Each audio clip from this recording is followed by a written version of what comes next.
Hi, Morning, Amrit. good morning. Okay. So we still have 5, 6 minutes and we'll wait for people to join. Yeah, sure.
Hi, shall we start now?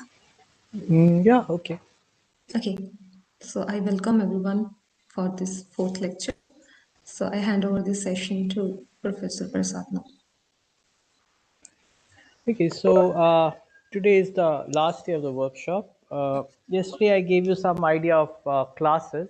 Uh, I don't know if you were able to construct at least some simple classes uh, and also something about generator functions which have yield instead of return. Now, today will be more of a sort of topical interest since this workshop was organized keeping in mind audience in group theory and also in combinatorics. So I'm going to talk about two specific topics today in Sage, and also this maybe this will give you an idea of how to start working on any topic because the basic organization way to learn any topic is similar. So let's try to explore a little bit about graphs in Sage. And so the place to start would be the documentation for graphs. So there's in the reference manual. So if you go to the reference manual, there's a section on graph theory, and in this there's uh, okay. So there's different kinds of graphs. There are generic graphs, that is the things which are common to directed and undirected graphs. There are undirected graphs, which are actually simple undirected graphs. Directed graphs, where the edges have directions, bipartite graphs. Then there are various classes and so on. Then there's a lot of constructions of common graphs. There are graph databases. Um, there are libraries for creating randomized graphs of different kinds, things like that. So the basic uh, graph theory functionality in Sage builds upon a very powerful Python library called NetworkX.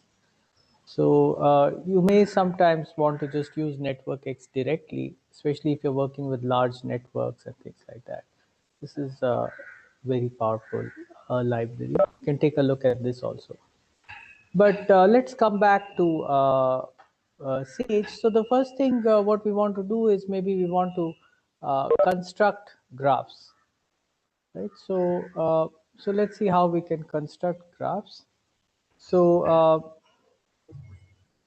so let's look here. Maybe yeah, undirected graphs, and in this there is. So we can look at the different formats that are supported for creating a graph.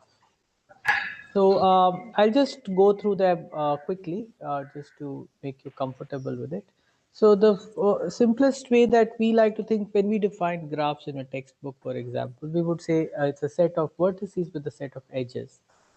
And usually you can just give the set of edges and the set of vertices will be there. So here's one way to define an undirected graph. Just say graph and then give a list with the vertices. So suppose I say that the vertices are 1 comma 2, 2 comma 3, and 3 comma 1. Okay, so this is actually the complete graph in on 3 vertices. And what is G now? I can ask myself. I can ask Sage to display G. Uh, so it will say graph on 3 vertices, and it in fact draws a picture of the graph here. It's just this complete graph on 3 vertices. There are other formats one can use. The standard thing in Network X is this dictionary format. So this is just a list of edges, and it infers the list of vertices. Um, so the dictionary format is something like this. So you give vertices, and for each vertex you give a list of other vertices that it is connected to. So in this case, the vertex 1 is connected to 2 and 3, and then the vertex 2 is connected to 1 and 3. But I already said that 1 is connected to 2, so I can just say that 2 is connected to 3. And I think that takes care of all the connections in this graph. And now if I ask what G is, it again draws pretty much the same graph. The pictures look slightly different. There's some randomization involved in these general graphs. So anyway, uh, these are the uh, two most common ways, but there are other ways too. Um, so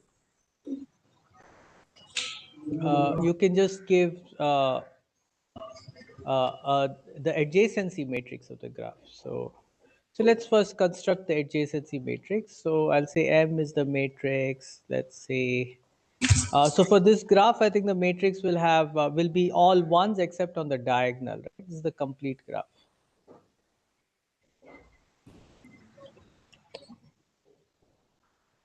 So G equals graph M, and then we can try to print G. And you see, it's the same graph again. Uh, you can also do incidence matrix. So it turns out that for this graph, the adjacency matrix and the incidence matrix are essentially the same. Now, if you give Sage a non-symmetric matrix, it will assume it's an incidence matrix. And if you give it a symmetric matrix, it will assume that it's an adjacency matrix.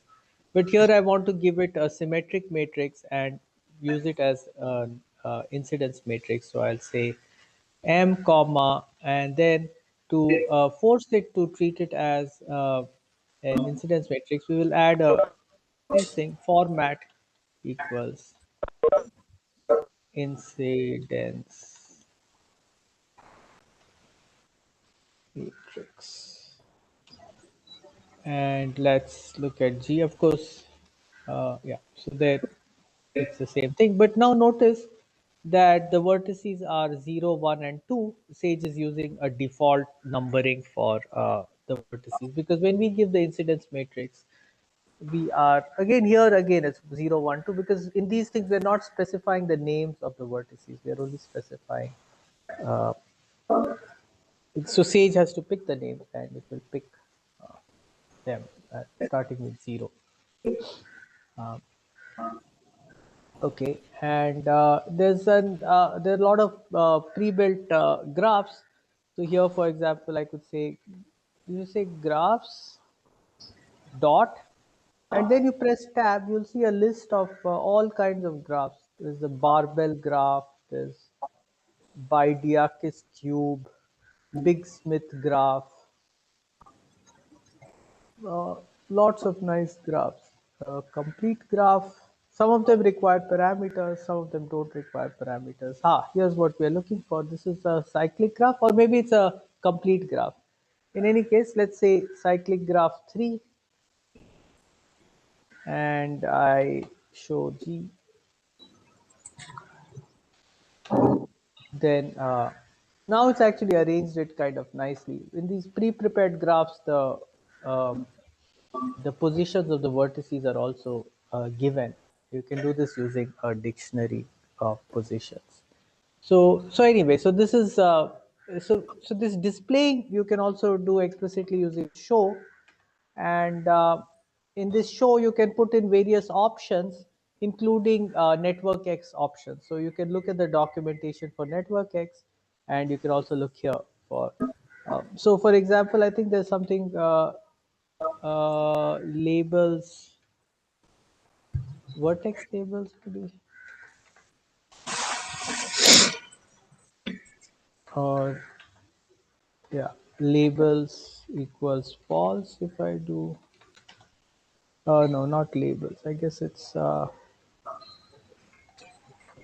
vertex labels equals false. It doesn't show the vertex labels. So there are lots of such uh, arguments you can pass. You can color the vertices. You can.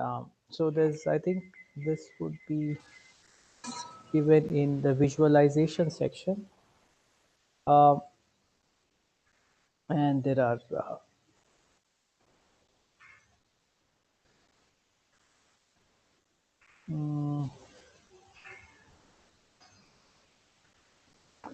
there's also a show 3D. You can render it in LaTeX, so this is good when you're writing papers. You can get, I think you can also get Tixi, yeah. So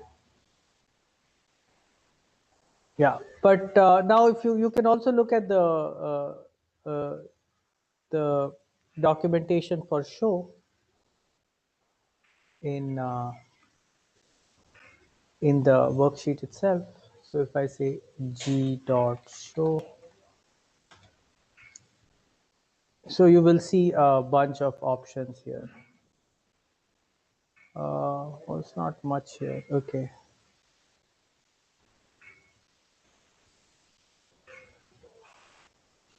No, forgot where the documentation for displaying the graphs are. So I think it may be in the.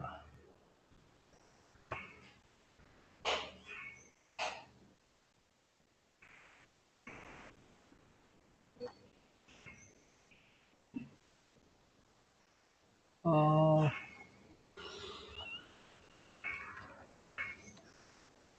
anyway, we can do a web search for it and so on. But there's a lot of nice stuff I've used myself. You can try different colorings of a graph. You can put positions for vertices and things like that. Okay, so that's so the show you can give various options. Now, let me just get back to graphs. So now you can also construct graphs sort of piece by piece. So what you can do is you can start with G equals graph, step by step. And then I can add G dot add vertex 1. I can add more than one vertex at a time. So I can say G dot add vertices, and then I can give a list of vertices. And then I can add edges, G dot add edge, and then I can give an edge.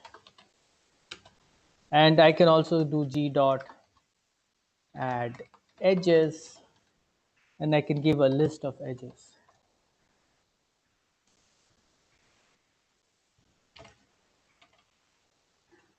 So 1 comma 3 and 2 comma 3. And now I think the graph that I wanted to construct is ready. Oops, looks like I didn't add something. I didn't add 1 comma 3.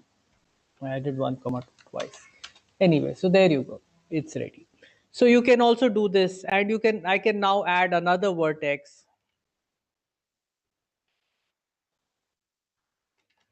and so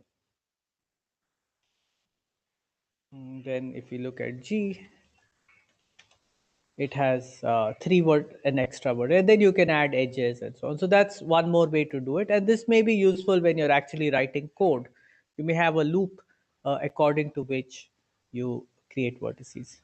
There's another format which is very useful, especially when you're constructing graphs of a combinatorial nature. So I don't know if you've heard of this. It's called the Kneser graph. So there's a Kneser graph KNR.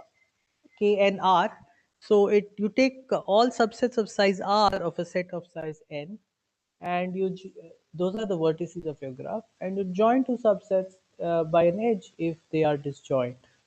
Now these are built into Sage, but let's just, as an illustrative example, write code to construct a Kneser graph. So I will write code to construct a Kneser graph, and I will illustrate with this one more format for a graph, which is to give a set of vertices and to specify a function which returns true or false. So which will take as input two vertices and output true if you should draw an edge between them and false if you should not. So let's do this. So for this, I need subsets of size R. So for that, I will import from iter tools, import combinations. So this is a thing which allows me to get subsets of size. So Kneser graph, I need to specify two things, n comma r, and now I will say v equals combinations, and then I should take a set of size n. So I'll take range n, and I'll choose subsets of size r. And I think I was trying this earlier. It was giving some trouble when I. It needs a list. And let's say has edge is a function. So we'll define a function called has edge. Now notice here I'm defining a function inside a function. This is perfectly acceptable if this function is going to be used only inside this function, if it's not going to be used outside. So here what I'm going to do is I'm going to take two subsets and then I'm going to see if they intersect or not. So one way to do that is to look at set S uh,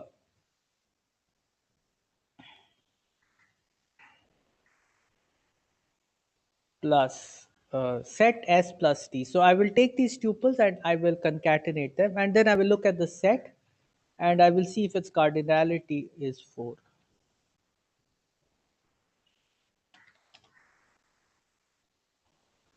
And that will be either true or false, so I'll just return that.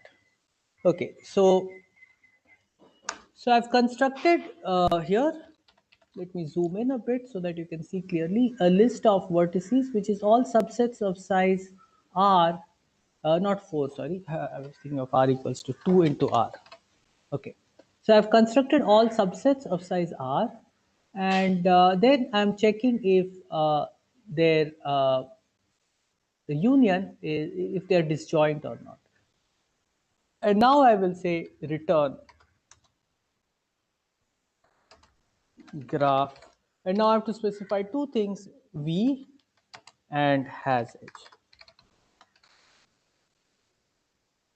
Okay, so let's see if this works. Cross my fingers. Whenever you're live coding, there's this risk. So let's say 5 comma 2, and this actually turns out to be the Peterson graph. Uh, so let's call this K52, and let's check if K52. So graph has many methods. You can just type the name of a graph and check. So the method we're looking for is isomorphic. So is isomorphic. There you go. And then graphs dot Peterson graph. Of course, Peterson graph will be there. I need to put open close parentheses here. It's they're all functions, but it takes no. And the answer is true. Okay, so let me pause here and see if there are questions from the audience.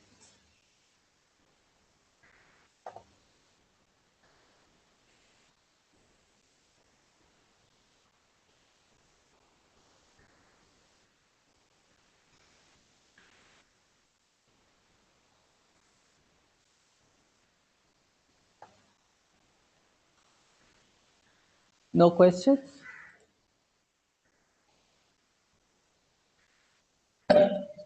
Questions till now. Okay, good. So that hopefully that Sir, means yeah. sir, can you please explain the logic behind this length of set S plus T equals to 2R? Yeah, okay, let's just yeah, maybe that's a good idea. So let's just take this part of the code and examine it separately. I'll just copy it into another window. So let's look at this. Let's look at a particular example here. So let's take 5 comma 2, which is the example I and let's just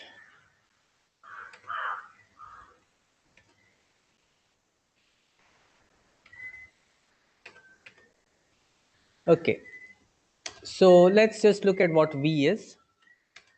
V consists of 5 choose 2, that is 10 different pairs of numbers of subsets of size 2. Okay.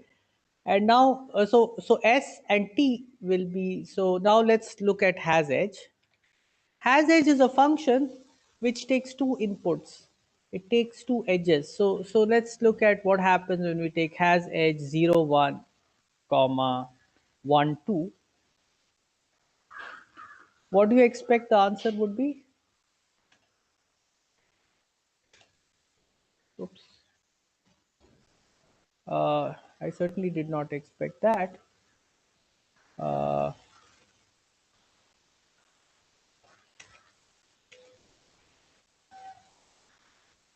What is it complaining about? R. Uh,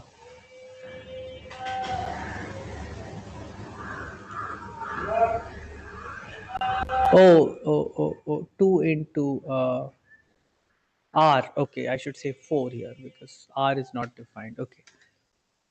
So this is false. Why is that? So if I take S plus T, so I take 0, 1 plus 1, 2, then it gives me the tuple 0, 1, 1, 2. Now there's this thing called set.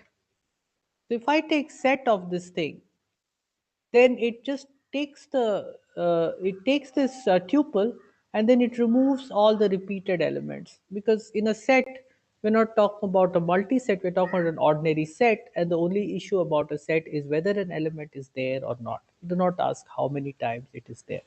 So when it says set, it just removes all the redundancies. So now if S and T are disjoint, then this set S plus T should have no common elements, and so you would have that this set would have cardinality 2 times R. So in this case 4, but we can also do S dot. I think we can. There's something intersection, so we could do, for example, set S. So let's just S equals 0, 1, T equals 1, 2, set S dot intersection set T.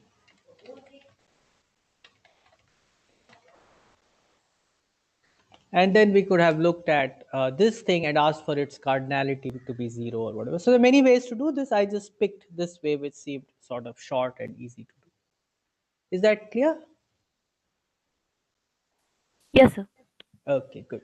So, so that's, I mean, so this is just, a way. I just wanted to give you an example of construction using.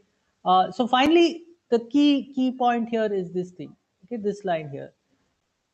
I'm giving it a list with 2 elements. The first is a set of vertices, and the second is a function which is takes 2 inputs, uh, which should accept 2 vertices as an input and should return a boolean, true or false. So that's how this works. So this is also very useful, particularly for constructing graphs of a combinatorial nature. A lot of nice graphs have these kinds of constructions. Lot of symmetric graphs have these kind of constructions. For example, the Kneser graph. Okay, so let's. Shall I? Any questions on the YouTube? No, there's no questions on the YouTube. Okay, so then let's. Uh, Move on. Okay, so I was saying that a lot of for example, found this Peterson graph. So there are a lot of graphs that are already constructed in Sage. So if you press graphs dot and then press tab, as I said, you'll see a lot of these things. I found, for example, this beautiful graph called the Shri Khande graph. So let's call this Shri, and let's view this graph. And it has this extremely symmetric nature. You can now you have this graph. You can easily, if you're doing research on this graph, you can easily now study its values much faster than you ever could by hand. Okay, so yeah.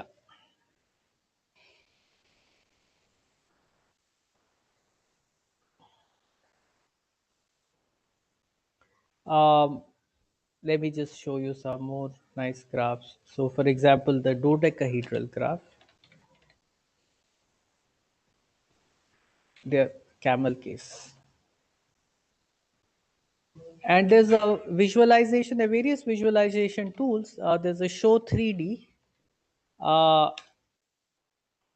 and this actually gives you the dodecahedron in 3 dimensions, and you can uh, manipulate it like this.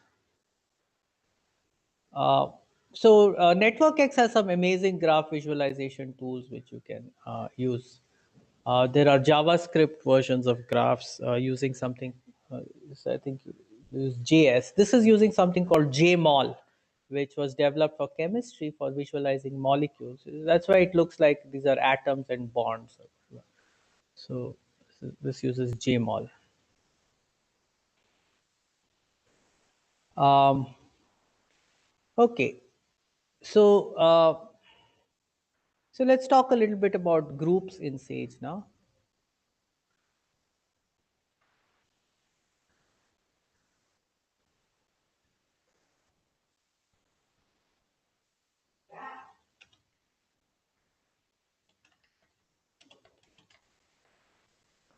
Today I'll be focusing mostly on permutation groups. So Sage has many kinds of groups, but permutation groups are well developed. But yeah, so you can look at the basic help here. There are various ways of constructing it and so on. It's easier maybe to look at the documentation on the website. By the way, these files would also be available in your Sage directory if you have installed Sage, so you will have them offline as well.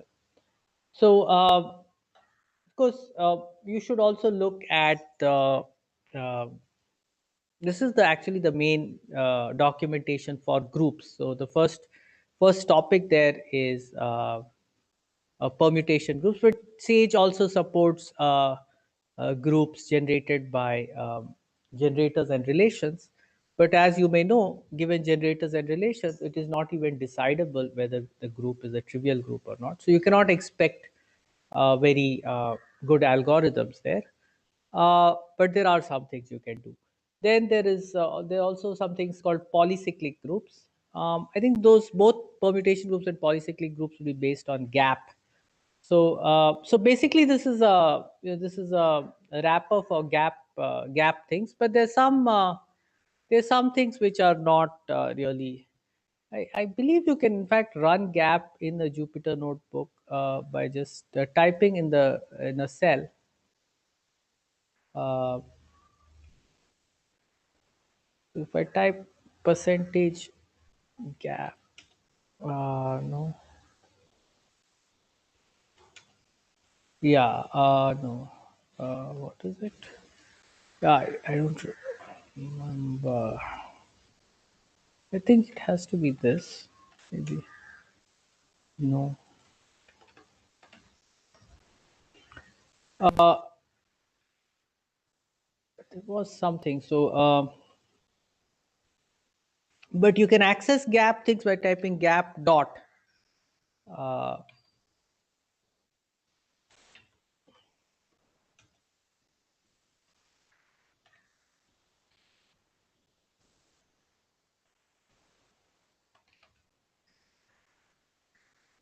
but it doesn't give tab.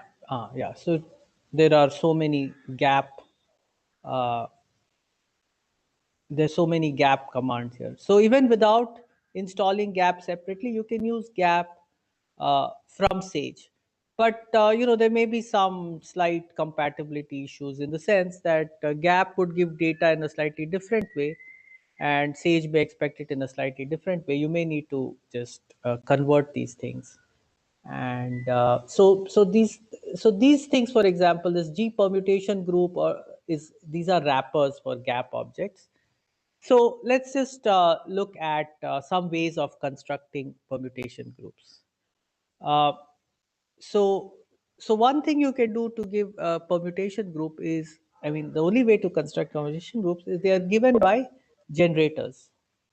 So, so if you look at here, they give you ways to construct groups. So here they are giving these kind of strings, but I don't like working with strings. So here, if you look at this documentation here, if you want to construct the group cyclic group generated by this one element, which is of order 6 inside S5, you can do this.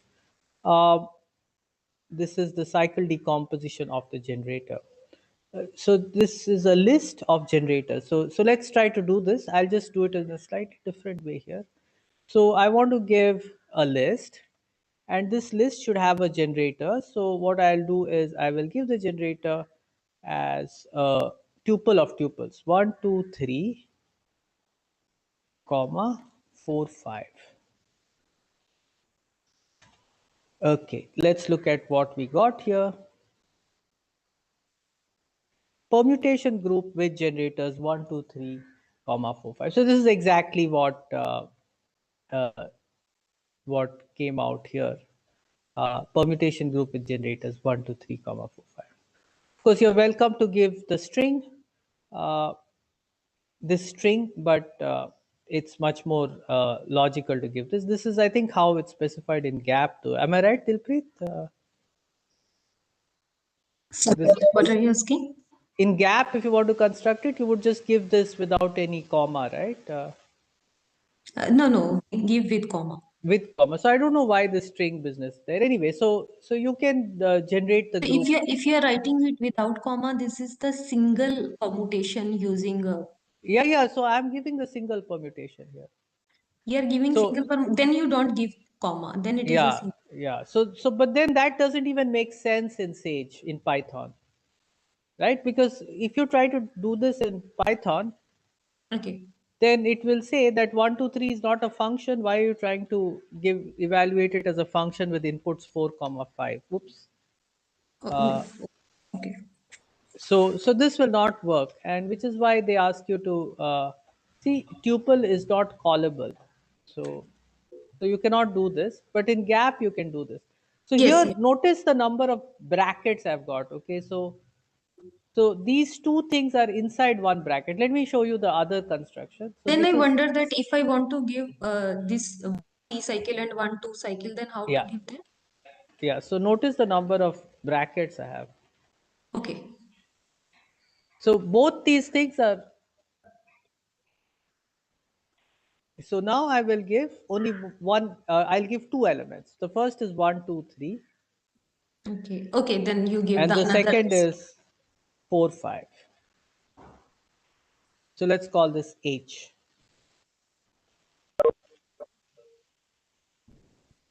Of course, in this case, they may be No, they are not isomorphic. Here you are They are isomorphic. They're both clubbing of it. order 6. They are probably isomorphic, yeah. Yeah. Anyway, let's see what it says if I type H. Where did it go? Permutation group with generators 4, comma Now it's 5 and giving 1, comma. yeah.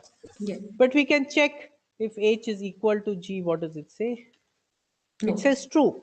So they are the Plus. same group.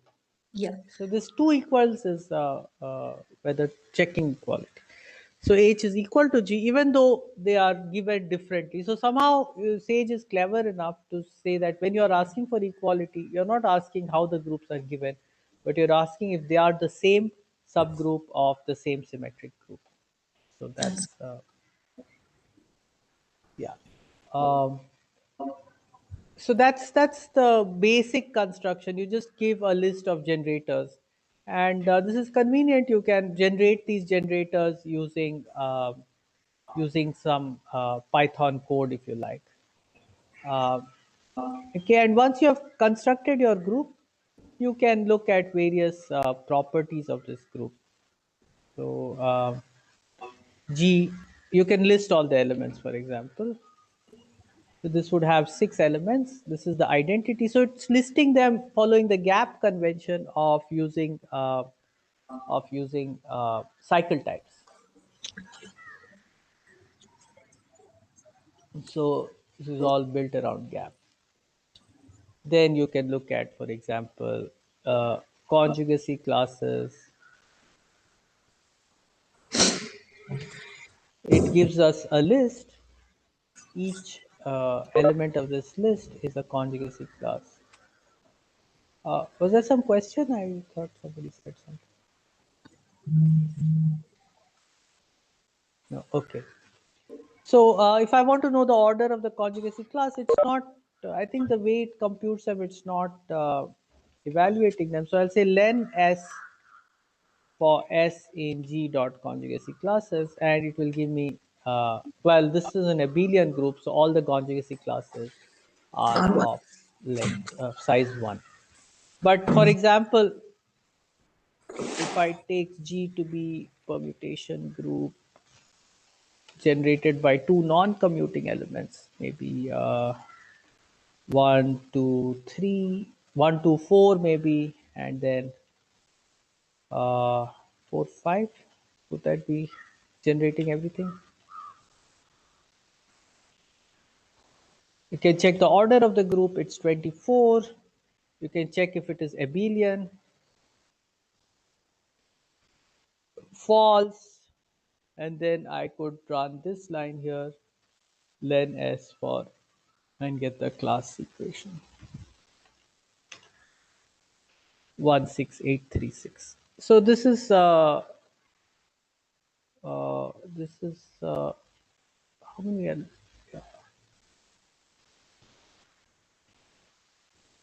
so 5 is not at 3 is not at all involved in this group, so this is S4 in fact, right? This is probably S4. So let's check. So symmetric groups are there, so I can say G dot is just as I did for graphs, as an is isomorphic method, and symmetric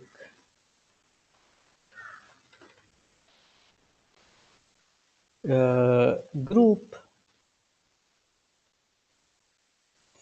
4, and hopefully it will say true. Okay, there we go. Let me show you how to construct a hyperoctahedral group of order n. So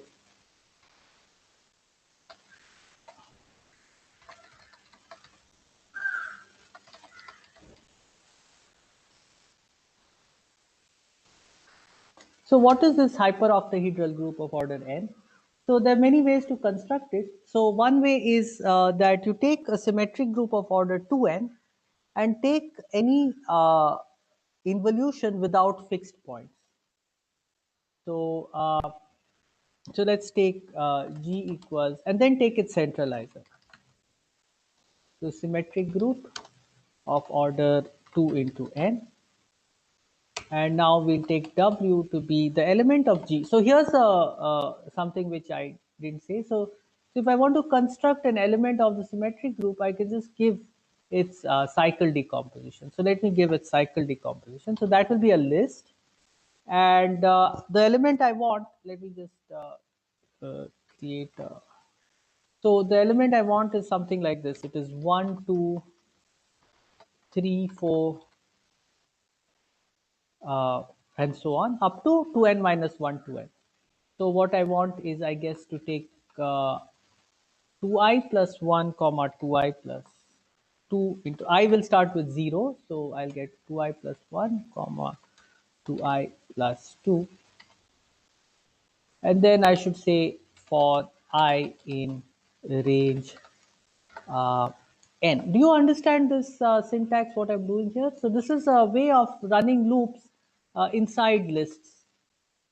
So maybe I should illustrate this a little bit. So if I say I for I in range 10, it will just print the list range 10. I could say 2i plus 1, 2 into I plus 1 for I in range 10. It will give me this list of first 10 odd numbers. I could say also I can put conditional things if I is divisible by 3. And so this is a kind of very nice way of creating lists using loops and conditions and so on in inline, so without actually having to write many lines of code. So anyway, fun stuff. So here I have constructed my element W. Let's just see what this does. Okay, so let me take this thing and run it here. Let's put n equals 10 maybe. Then it gives us a list of tuples 1, 2, 3, 4, 5, 6 up to 19, 20. So that's exactly what I wanted. I was looking at the group of symmetric group 20. Okay, so that, and then I will say, so now if I say G of this, so let's take G equals symmetric group of order. Oh, let me not do this. So let's keep this list. And now I'll say G of L. So G equals symmetric group of order 20. And now if I say G of L, then what this will try to do is it will take this list L, and Sage will try to see if there is some way to turn this list into an element of the symmetric group of order 20.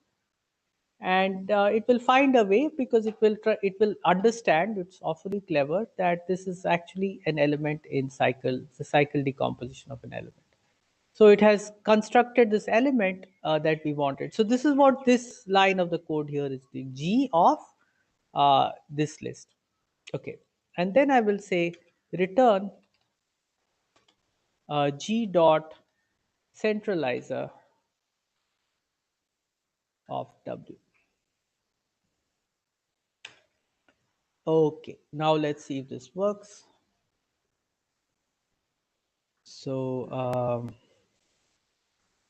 so let's try hyperoctahedral group of order, let's say 5.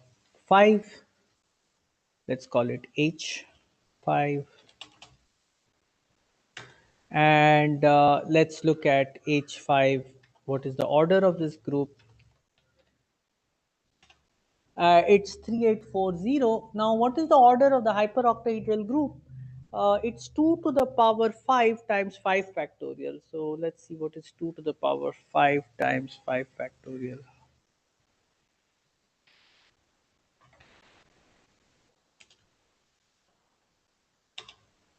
Okay, so my code seems to be working. So that's one way of constructing it. Let me show you another way of constructing the hyperoctahedral group. Uh, as I'll also show you how it's pre-constructed in Sage. But let's just, since we are playing around with the interface between coding and using built-in things, let's look at one more way, which very beautifully combines graphs and uh, groups. So what I want to do is the hyperoctahedral group is the centralizer of this 1, 2, 3, 4, and so on. You can think of each of these cycles as a dimer, and what you do is you take a disjoint. So you take the graph, which is a disjoint union of n dimers. So it will have 2n vertices. So let's construct a graph which is a disjoint union of n dimers. So G equals graph, maybe I'll call it gr equals graph, and the same old list that I had here. Fortunately, I already have it typed here. Range नहीं ये वाला चाहिए.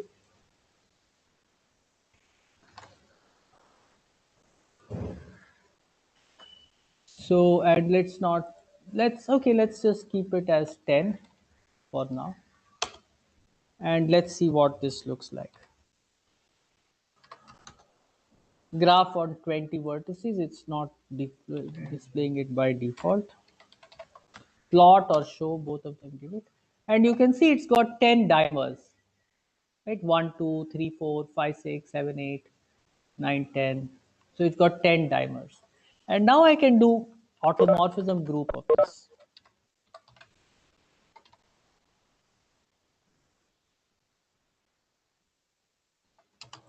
Uh, yeah. H, let's call it HD5, coming from dimers. And let's see if what the order of this is.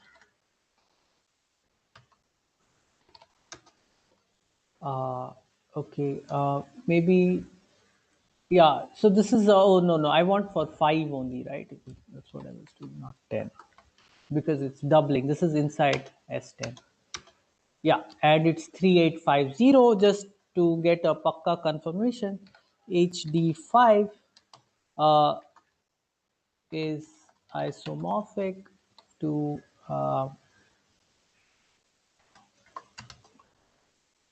it.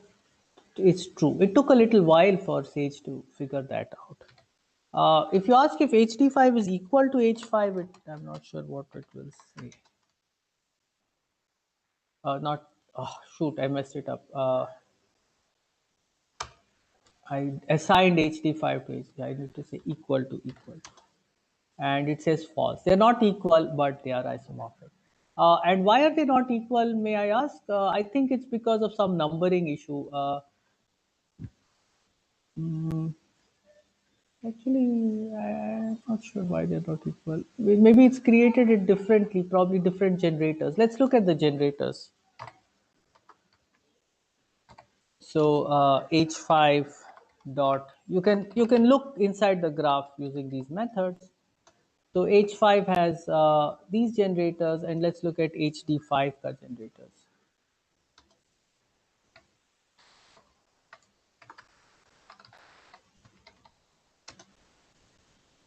So so look different. Yes, these are different sets of generators, even though they are subgroups of permuting numbers. Yeah.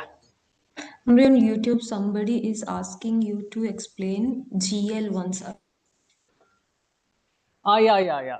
So okay, so maybe I should have explained this in more detail. Uh, Here, right? So maybe I should explain this in a more.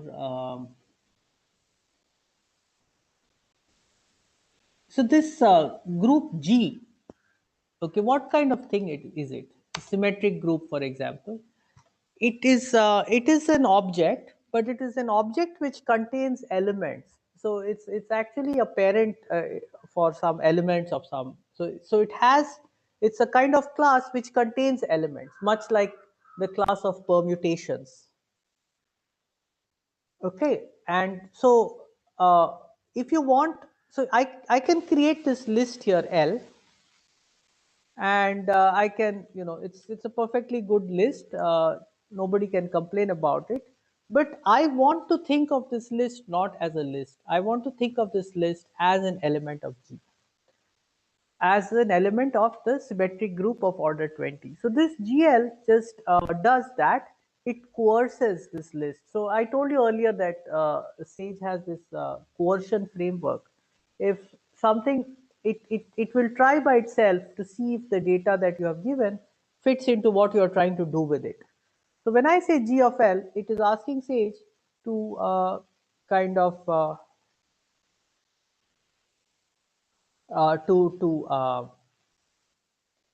to try to take this L and somehow push it into G.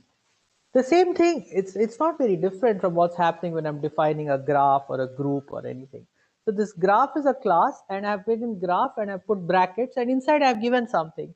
This something on the face of it is just a list of pairs. It's not a graph. But when I say graph and put it around it, then it has uh, created this. So now, how is this? So this G actually, I think, probably has an init method where it will create the thing. Okay, so that's how it ends up being implemented in Sage. This G itself turns out to be um, an instance of a certain class, and so it has an init, but then it also has an element class, so a class of elements. And so when you put something in, it creates an instance of an element of G, and that's what's happening. So this L is being fed to the init of G, and then somehow it's returning an element of G. You can ask, if I take this thing and I call it W, then you can ask what is the parent of W, and it will say that its parent is symmetric group of order 20 factorial as a permutation group. So, but if I just take this list and I ask what is its parent,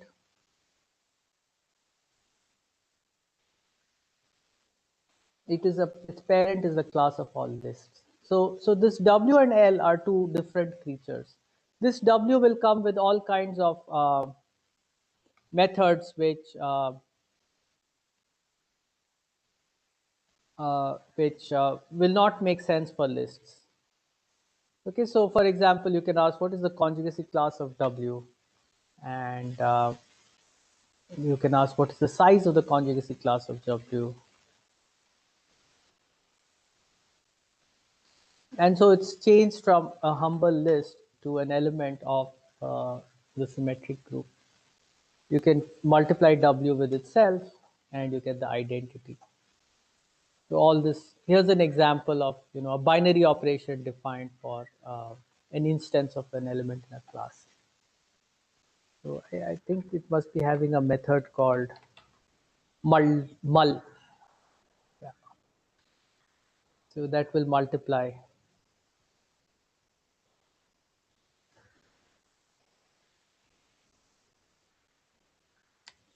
You can even see the source code.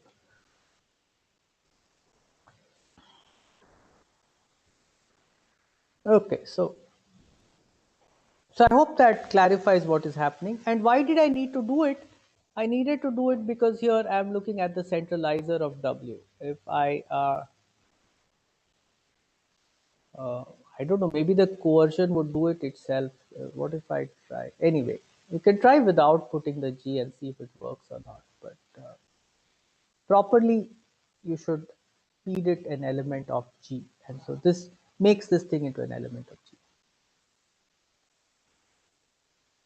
Okay, and there's one more question, maybe from long ago, Irfan.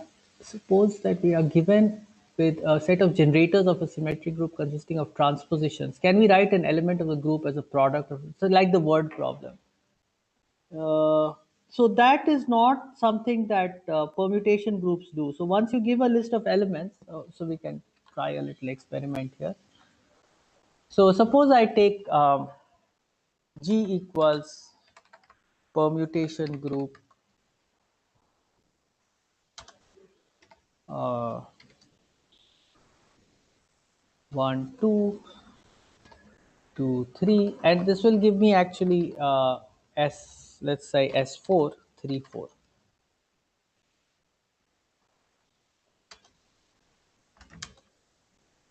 Okay. Uh, Now let's take W equals G. Uh,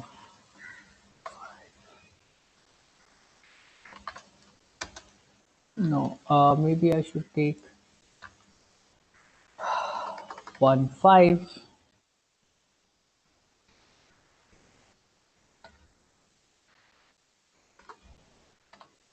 comma,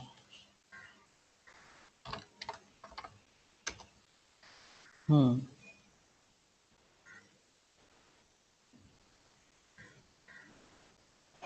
invalid list of cycles to initialize a permutation.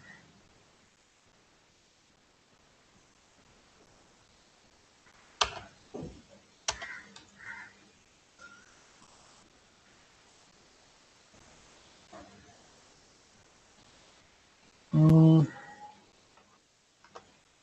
oops, I wanted to give 2 cycles.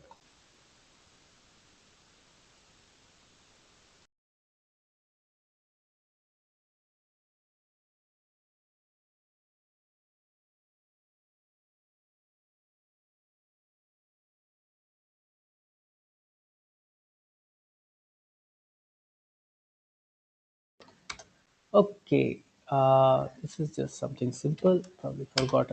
Okay, there we go. So W is now an element 1, 4, 2, 3. Let's see if it has.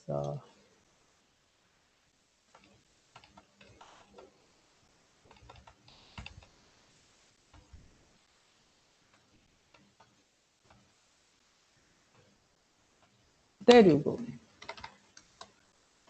No. Okay, what is this word problem?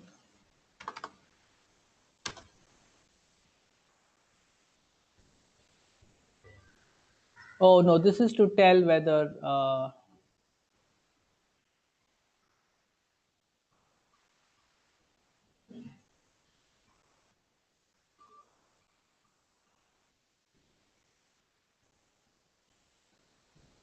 if G is in H. So maybe you can do what you want. If G is in H, this function returns an expression for G as a word in the elements of words and their inverses. So let's try this.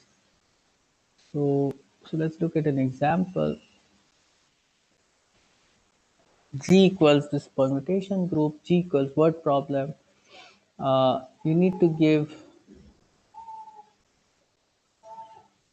an element, then you need to give word problem. You need to give a list of generators. Okay. So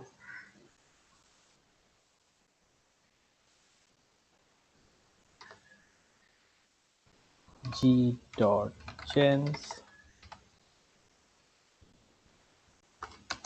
Yeah. So here's yeah, it's actually done it surprisingly. So you've solved the word problem here. Um, I'd have to understand what it's saying here, but it's saying. Uh, so if you look at G dot gens, it'll have probably three elements, and so these are denoted x1, x2, x3, and here's the word x3 inverse times x2 times x3 inverse, x1 inverse, x2 inverse, x3 inverse. So that's the word. Yeah, so it can do this, so that's pretty nice. I didn't know that. So you can solve the word problem in terms of the generators.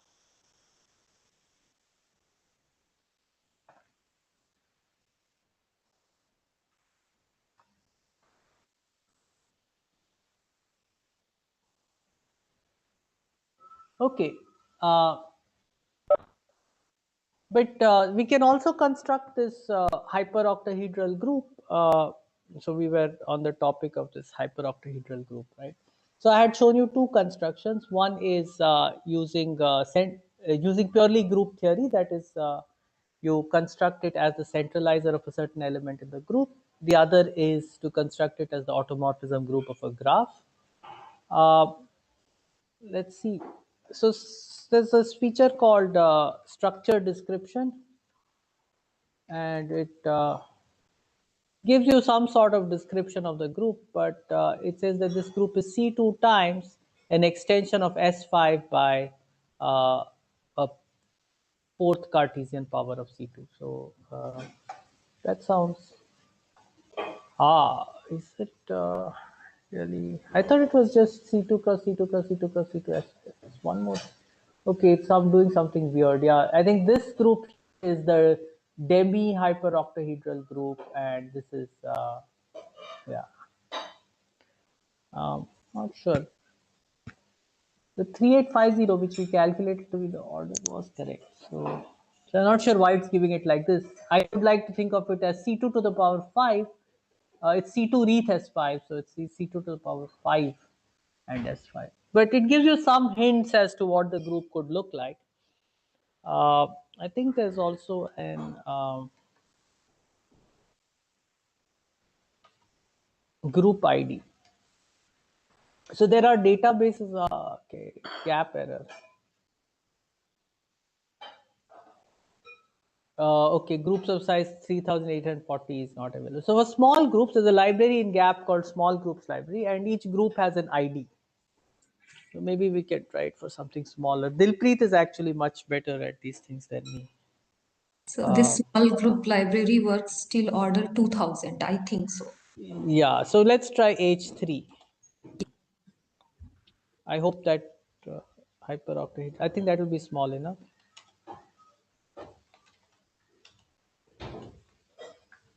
H3 dot. Firstly, if we try structure description, C2S4. So this should be well within our size, right?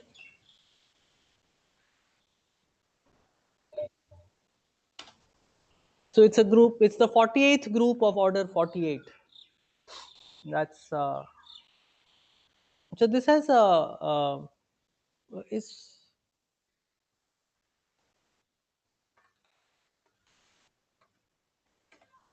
so yeah. So the groups are given by in terms of their orders, uh, and for each order there's a list of so all the groups up to isomorphism are given. Of course, you know that the classification of groups of a given order is not something that we know.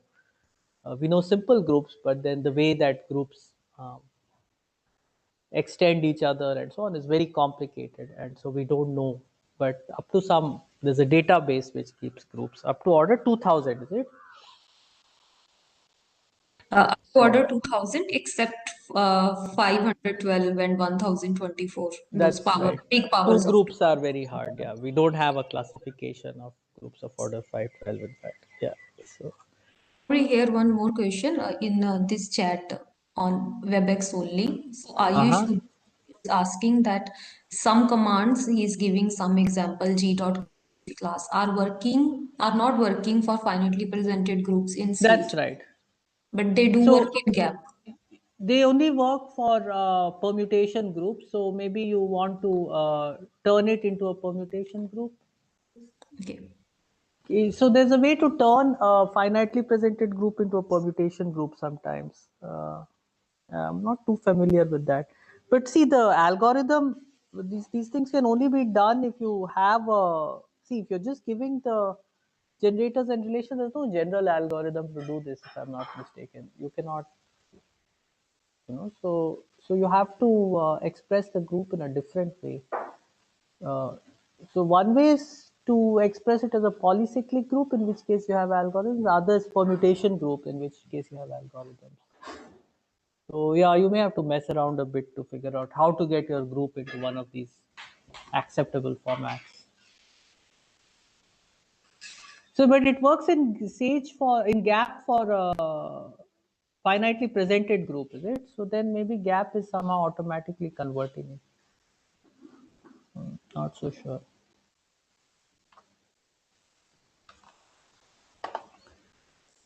Okay. Any other questions?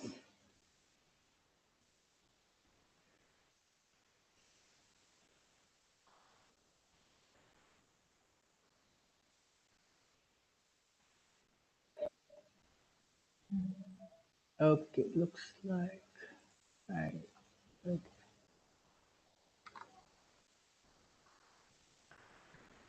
So what we saw is that we can construct groups as automorphism groups of graphs, thereby sort of Sage allowing us um, to combine the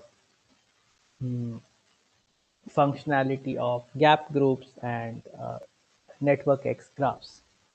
This is one of the nice things about Sage. It brings together a very diverse kinds of software and allows you to use it through one interface.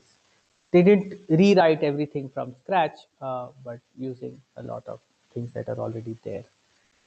So now there's also support for root systems, while groups, and things like that. Okay, firstly, before that, let me just say that a lot of groups are built in. So if you type groups dot permutation dot, then it gives you a whole list of permutation groups that are available. Okay, so for example, the quaternion group is, and you can list all its elements. It's given as a permutation group. Okay, so it's a subgroup of S8. It seems like. Uh, um, but sometimes they are given. So there's also something called while group. So I can do while group, and then you give a list where the first thing is the type, the Lie type. I think capital C.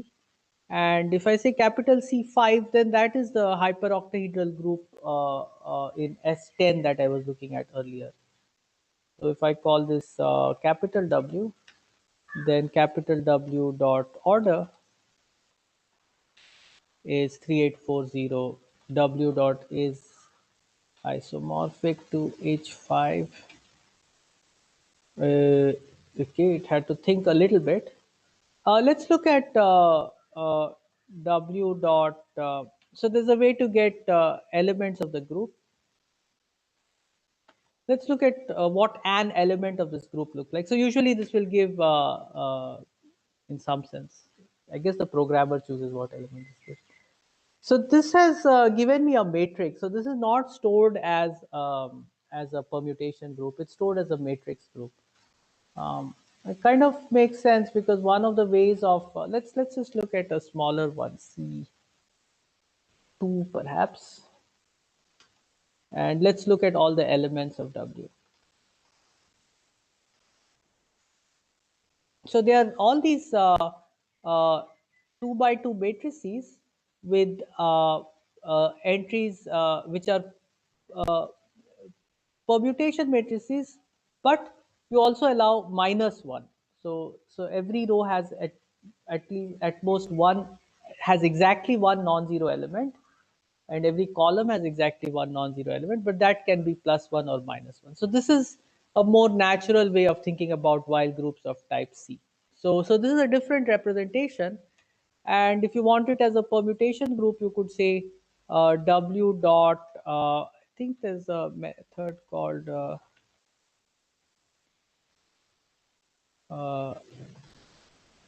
as permutation group, and then it gives you generators. It somehow finds an action and gives you generators. So of course, so then you can apply all your permutation group methods here. So maybe if you had that group which you were not able to use in GAP, you can see if it has an as permutation group method, and if that works, then it will probably be able to. Uh, but I think W for this already conjugacy classes and things may be implemented. Yeah. So it says conjugacy class off. In fact, it gives a matrix 1001. It's not displaying very well in this terminal. Yeah. So, so you have this algorithm is implemented for matrix groups as well as permutation groups.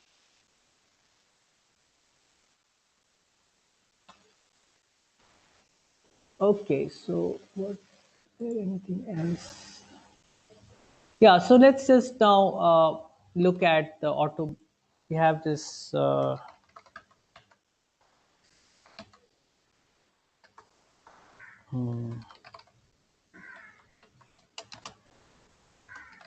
We have this Shrikhande graph. There's no way you could do this computation by hand easily. Well, I guess you could if you were good at. But I can just type this and get the automorphism group.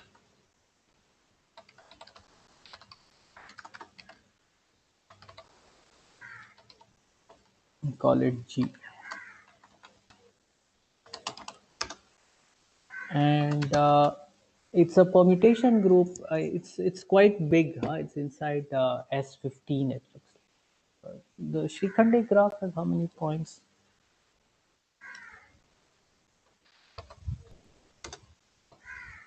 Yeah, it has 16. Right, there should be a 0 somewhere. Yeah, 16 points. So this is inside S16, and it has 1, 2, 3. It has 3 generators, it looks like, and all these generators, very interestingly, are involutions. In fact, I wonder if there is a simpler graph with the same automorphism group as the Shrikhande graph. So, so this is actually I think let's see, G dot is transitive too. So you can even check that indeed the Shrikhande graph is vertex transitive. Its automorphism group acts transitively on all 16 points. And an interesting problem I could suggest trying to play with Sage and so on. Just as I showed that the Peterson graph is just a Kneser graph, uh, maybe there's some nicer, some other way to construct the Shrikhande graph which reflects this huge symmetry that it has. So I actually don't know too much about this. Just found it fun playing with these things. So I don't know if there's, what other methods we have here. G is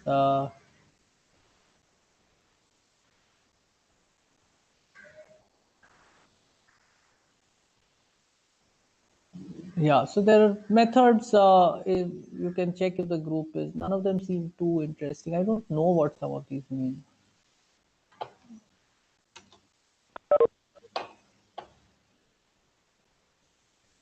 So we can check if it is regular. Does anyone know what is the meaning of a regular action? I've forgotten. I've seen this somewhere, but now I don't remember. But this is not regular, whatever that means. Okay, yeah. Graph is regular if it has a degree of all vertices is same. That is for a graph, but here we're talking about the group. So I, I don't understand what, yeah. What does it mean for a group to be regular? A permutation group. So I looked at the documentation and it says semi-regular and so on. Anyway, if G acts regularly on its domain, a group acts regularly on a set S. If it acts transitively, we know it acts transitively, and it acts semi-regularly on S. Now I don't know what it means uh, to act semi-regularly on the Shrikhande graph. So not sure.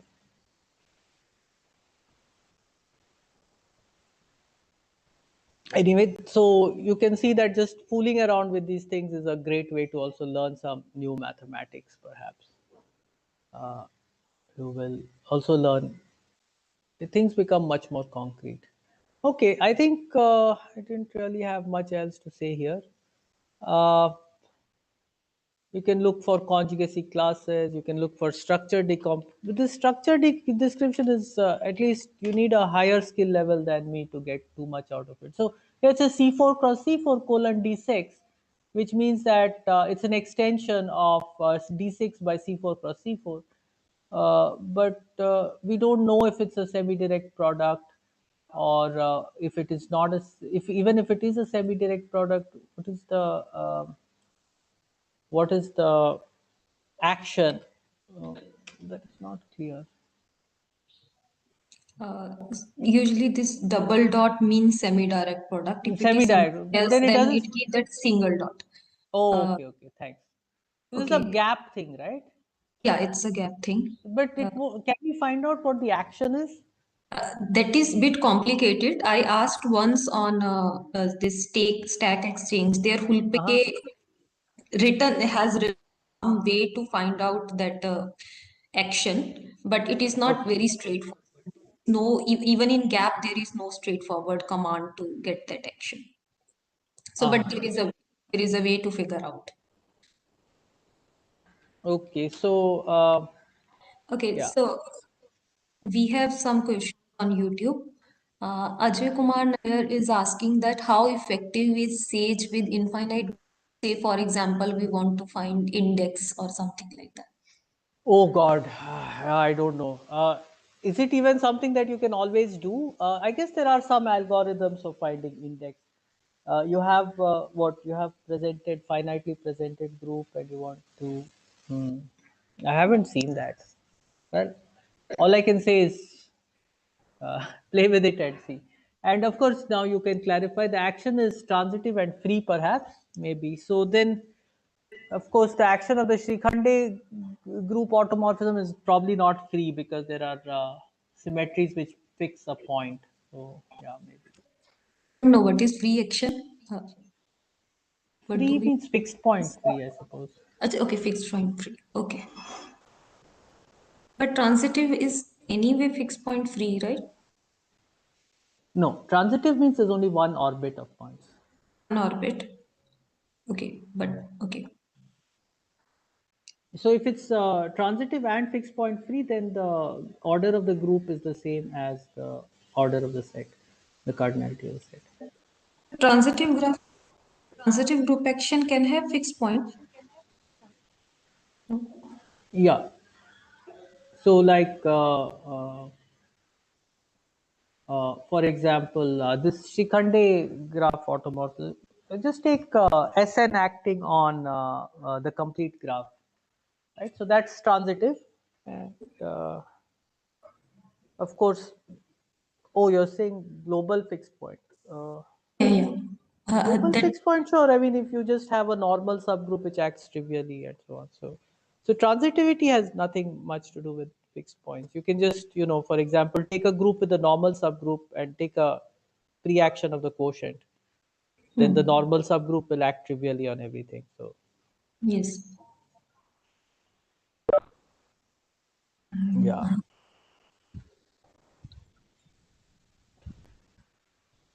GLN FP group is there actually. So there's a question from Satya Bagchi. Um, I think we saw this. Uh, so groups dot GL, permutation into, yeah,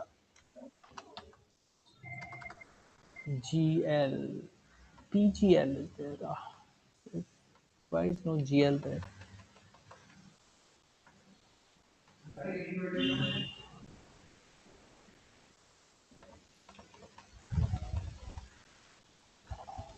Maybe it's in matrix groups. Matrix. Yeah. So it's in the matrix groups thing. And yeah, so you just give N and R, where R is probably the ring, and variable A.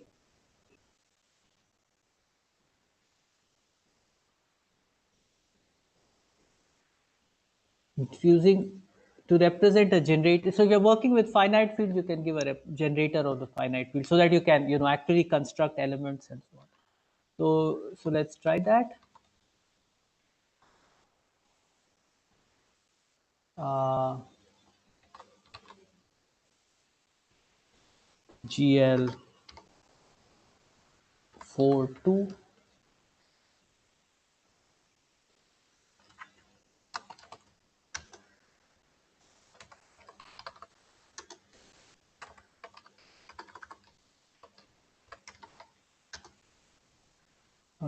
Oh, it's taking a long time to construct it. Uh, no, it's not. It's my fault. I turned this into a markdown. 20160. Uh,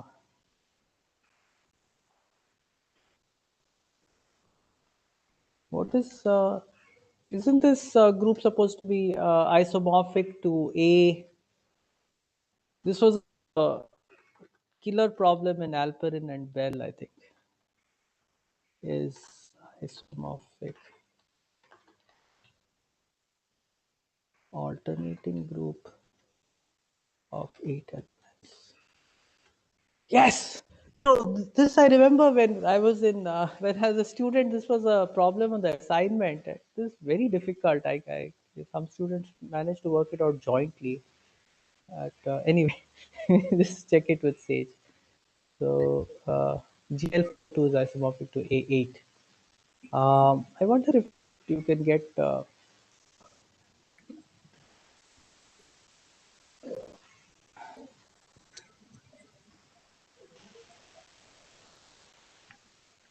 Yeah, I wonder if you can actually get the isomorphisms.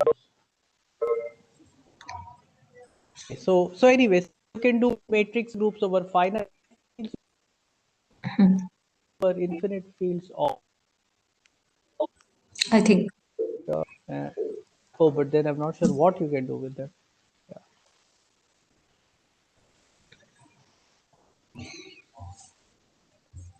Let's look at the documentation. The ring or integer. Yeah. So obviously you can do other rings also. GL6QQ. So rational fields.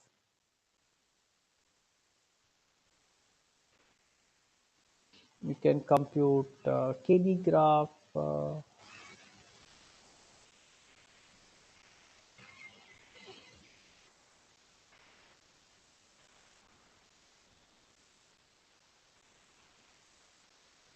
Yeah, and you have also so there are lots of matrix. Not that many. Okay, so Heisenberg groups.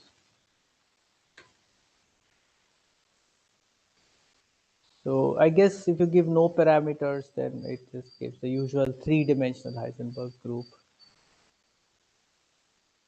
Nice.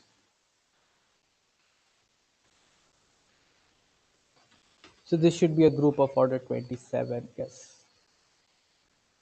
So yeah.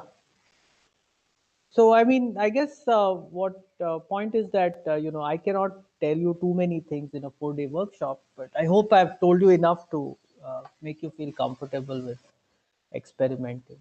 So this thing of using gap inside Sage, I know how to do it in the terminal. So you just type percentage gap. Let me show you. Um,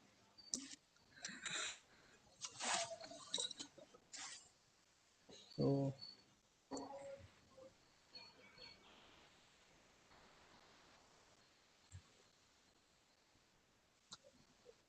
so here I just said percentage gap and it switched to gap. Okay. And tell me some gap command. But do you want to use? So is small library, yeah. I think if Is it is small groups switched, library installed? I had installed it. okay. So we have to Oh, install it this thing is separately or it comes built in?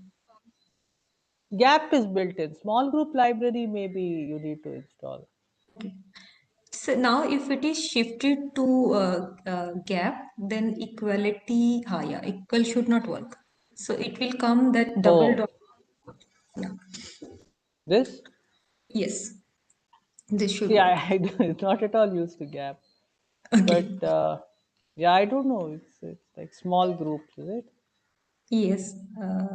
Then 2 3 or 2. No, 2 3 is not 2 1. You get 8. okay 8 3 8 2. Fine. Ah, yeah. So it's working just like gap. So you don't need to install gap once again. You can just I think run then this. equal should also work because you did not put semicolon in and still it is working. Oh yeah, that's true. Yeah. Anyway, so you can run gap through Sage. You can run R through Sage. You can run a lot of things. So how do I exit gap? Ah, there you go. So I can say percentage R and it switches to the R interpreter. Um, I don't know how to exit. Ah, okay, control D works. And to exit. No, no, I exited, yeah. No, I was You wondering can how to exit R. try to it. Control D worked. It will work. Okay. Quit will also work. Yeah. So you can, one software and you have everything that you need. So I was internet. You want to use gap in Jupyter Kernel? Then I think command is sage minus I gap underscore Jupyter. Okay, but then that will start a separate session. So I have to use Yes. the gap engine. Okay. Yeah. Somebody was But asking if this I'm question. already running, I was asking in fact, but if I'm already running the thing, then change kernel, it only offers two kernels, Python 3 and Sage. Okay. So once I start a Sage kernel, Sage notebook, I can also use Jupyter. No.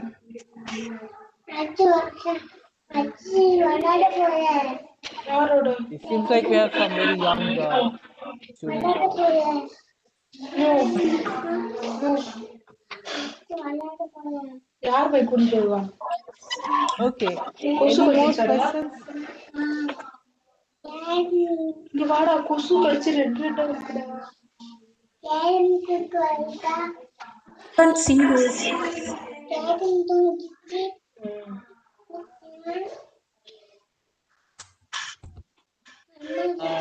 Okay. So no more questions? மது அக்கா கிட்ட போய் சொல்லு அம்மா கிட்ட போறேன்னு ஏன் Catherine இல்லாட்டி இங்க இருக்க மாட்டியா நீ?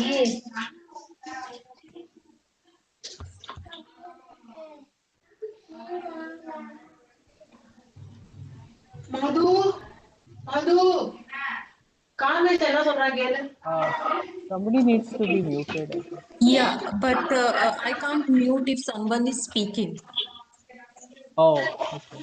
Okay, so I am trying to mute this person, but if somebody is speaking, then I can mute that person. But if some voice is coming from that side, then I can't mute that person.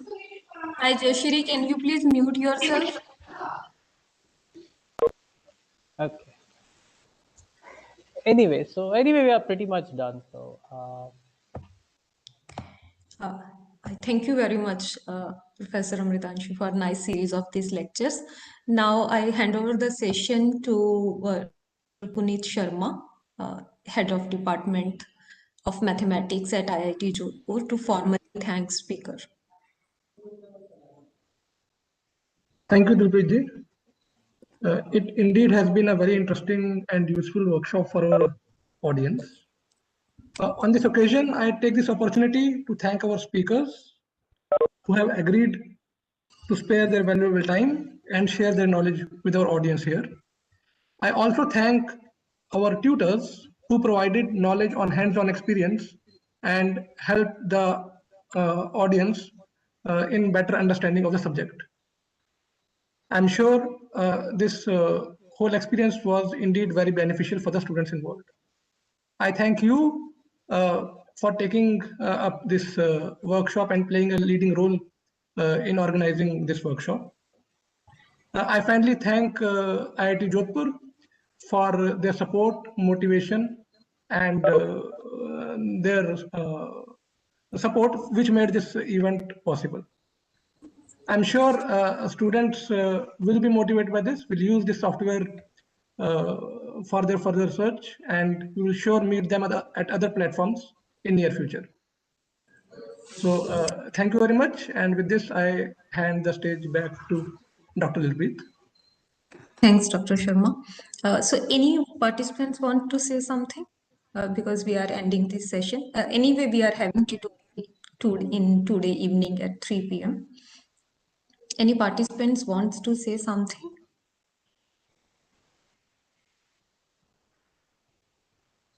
Okay. If not, then I would like to thank Uday Bhaskar Sharma, Digjoy Paul, Sridhar, Arun Kumar, and Biswajit. These people who are handling the tutorial sessions. I thank all of them for agreeing to take tutorial sessions. And those tutorial sessions were quite informative and they really complement these lectures.